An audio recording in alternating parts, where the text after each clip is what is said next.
paano makakatulong sa masa itong mas mura po ba siya na ma-avail? And paano po ba siya ginagamit? Like tablet, syrup, or ini-inject? Boss, ganito. Maganda yung tanong eh. Doon sa how to dose medical cannabis, then the doctor can answer that. Pero kung sa unang tanong, doon sa paano makikinabang ang ating mga kababayang mahihirap. Boss, kaya ko po ito tinutulak para po sa ating mga kababayan walang pangbayad sa mahal pag sila'y nagka-cancer. Kapag sila po'y nagpupunta sa opisina namin, nagmamakaawa sa amin, kung dumadaan sa katakot-takot na treatment, pambili ng gamot, dito po lumalakas ang loob namin na isulong pa po itong medical cannabis. Dahil kung puro synthetic po na gamot ang irireseta dito sa mga kababayan nating mahihirap na naghihikahos na at may cancer na yung iba ho dyan, itinutulog na lang yung sakit. Ito po yung solusyon. Ito po kasi, napakadali po nitong patubuin. Napakadali po nitong, kumbaga, ito na po yung pinakamura. At ito na po yung pinaka-epektibo para sa ating mga kababayan na pwede pong isubsidize ng gobyerno. Alam niyo po, una po akong na-expose dito sa medical cannabis sa Madrid. Doon po sa Madrid, yung Cancer Institute, nandoon sa harap, yung medical cannabis dispensary. Yung pong mga galing doon sa Cancer Institute, tatawid lang po, kukunin nila yung gamot nila doon po sa medical cannabis dispensary. Subsidized na po ng gobyerno. Yung gobyerno na po ang susupply doon sa mga may sakit. Kasi kaya pong gawin. At ganun din po ang nakita namin sa Prague. Ganun din po ang nakita namin sa Israel. Kasi halaman lang po ito. Wala na pong masyadong cheche-kuret. Papatubuin lang po yung halaman. At ito pong halaman ito, dadaan lang po sa mga makina para maging oil o maging tabletas o maging capsule. Ganun po yung kanyang ito po yung talagang pangmahirap nating kababayan. Yung po tungkol naman po sa dosage, my doctor, please. Let me see how good my Filipino is. But about the dose, yeah. So we trained, by the way, we made history today. We've trained over 34 medical doctors in the Philippines today, and they have been very well trained on dosing and effects and different types of medicine. So we are being proactive. So yes, it will be in dosage forms that we are using across the globe, such as gel capsules, specifically dosed, so it's easy for the doctors to dose those patients, as well as tinctures, as well as oils, as well as topicals, as well as sprays. In the clinical trial I presented, we used a spray formula where we did a sublingual spray, means we sprayed under the tongue. So there will be different forms. There will also be slow release patches that you can put, like a fentanyl patch, but a safer medical cannabis patch that will be slow release for cancer patients or other types of pain. We're looking at Dr. Gomez here as well, and other doctors across the globe, of looking at intravenous type, water-soluble type intravenous cannabis. So we want to do research in Philippines. We want to keep the legislation open for Philippines and make Philippines maybe the medical cannabis research hub of the world. And we're going to say, come here and do the research on different dosage forms and different forms, and to become more creative. You know, Dr. Gomez is also an anesthetist, so we're looking at all these doctors and bringing them together. But I just want to add about the poor. I got a little bit, because you know, I come from South Africa and we also are a third world country, and we have presented a very good public health strategy to our governments, because I've also been working with the presidencies of different countries, including our own, and we would like to also implement that, where we also make it inclusive and we make it safe and affordable medicines for our people. We don't want, look at Epidiolex. Epidiolex is an approved medicine for epilepsy for kids.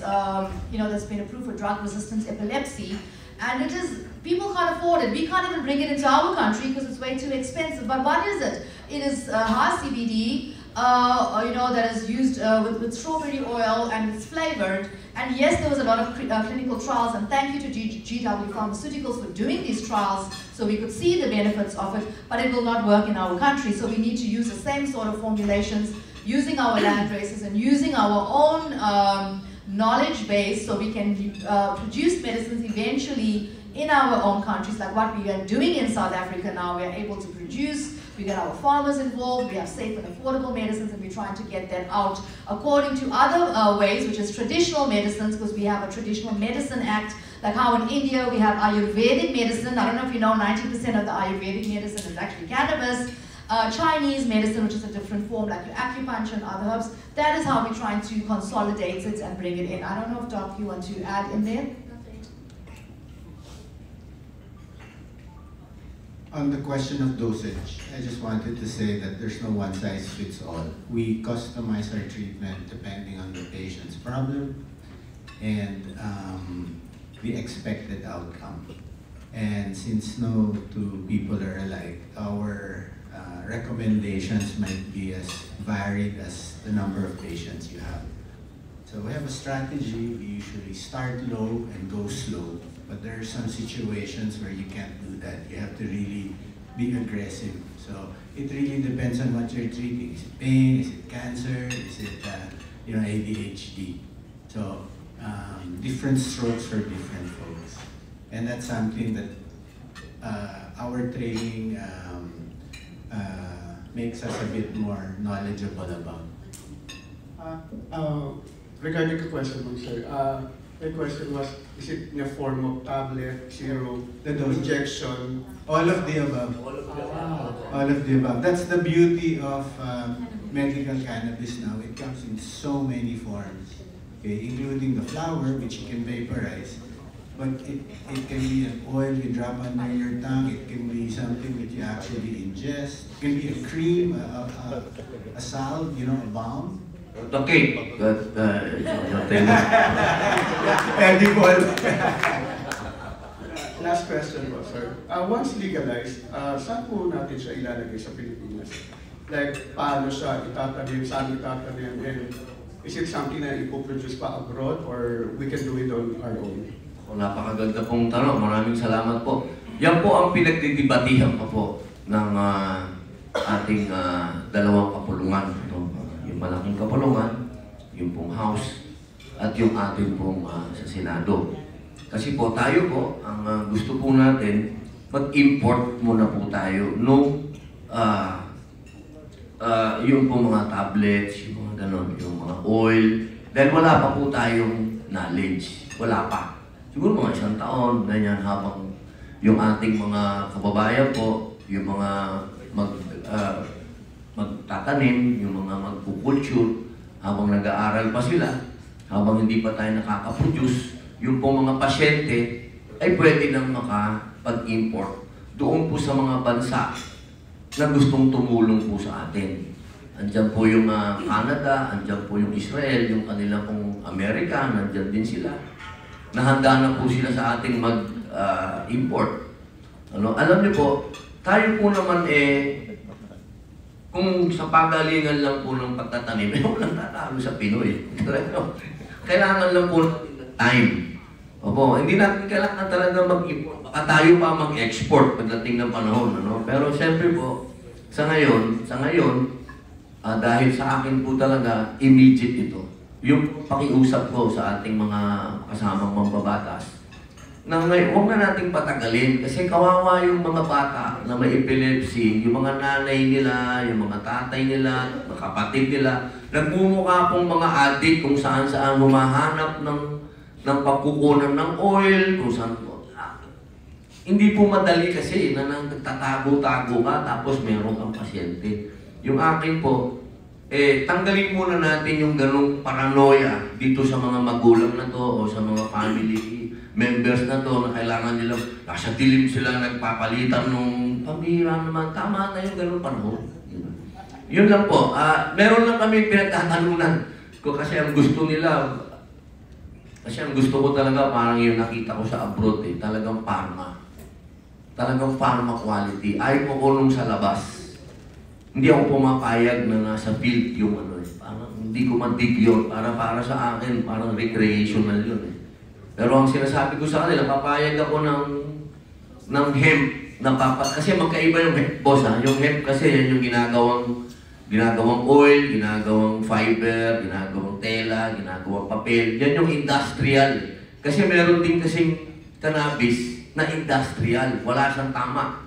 Okay? Yun po yung mga pinalalago sa Japan, sa Australia. Yun po yung hemp. Iba rin po yung may psychoactive na. Iba rin po yun. Kaya pwede na po tayo dun eh. Ako, binipilit ko, pwede na tayo sa hemp eh. Wala namang tama yan. Anong pinagtatalunan natin? Walang tama yan. Ang ibibigay lang yan, CBD oil. At yung fiber niyan, pwedeng abaka. Eh, iyan po ang kaparehas ng tibay ng cannabis. Kasi minsan naiilang ako sabihin marijuana talaga. Cannabis ay abaka. Ganun po katibay yung fiber nun. At pwede yung papel niya, pwede siyang gawing papel. Ang dami pong paggagamitan ng hemp. Saka gusto ko din pong sabihin po sa inyo na meron pong economy sa loob ng medical cannabis po ah. Meron siyang economy. It's I think $30 billion economy siya. Am I right, ma? See, I'm good. So yes, the bill reiterates that we will provide a closed facility. Sinasabi ni Senator Robin, hindi sa field, hindi kalat-kalat. It will be regulated as stated in the bill. I'm Cesar po from Net25 News. I would like to ask po, Senator, parang naisip din po kasi namin or naisip ko po in my own perspective na kung kaya po siguro sa tagal-tagal na hindi po siya na-approve, nare-legalize po sa country natin is yung the internal competition. And kumbaga, marami po siyang masasagasaan, marami siyang makakaharap na kumbaga, malalaking pharmaceutical company. Ano po yung input niyo dito? Kasi di po ba before kung bakit hindi po natuloy sa DNR sa mining kasi marami pong nakakontra na malalaking company. Thank you. Maraming salamat. Napakagandang tanong po. Totoo po yan, ano? Alam niyo po, kung bubuksan lang po ng ating mga doon na lang po tayo, siguro sabihin na lang natin, baka huwag naman natin sabihin kagad na sila yun. Pero meron talagang kontra. Opo. At alam natin na negosyo din yun. Pero kung bubuksan po nitong mga negosyong ito ang kanilang isipan, ang dami pong produkto na pwedeng manggaling sa cannabis. At pwede po nilang paghugutan ng bago nilang mga produkto. Alam niyo po, sabi nga nila, noong panahon daw ni Jose Rizal. Si Dr. Jose Rizal po kasi nag-eksperimento yan sa ASIS eh. Opo, huwag tayong magmalinis. Talaga si Dr. Jose Rizal, tripper din. So, nung sinubukan niya, binili niya yung kanyang ASIS sa pharma. Opo, sa pharmaceutical. Doon niya binili. At nakalagay doon talaga, gamot. So, ibig pong sabihin, talagang nung araw pa, gamot na to. Marami po talaga siyang makukumpetensya. Pero ang gusto lang po natin dito, muli. Kaya po, lagi natin sinasabi yung compassionate. Diba? Maawa naman po tayo dun sa mga kababayan natin walang pambili ng gamot.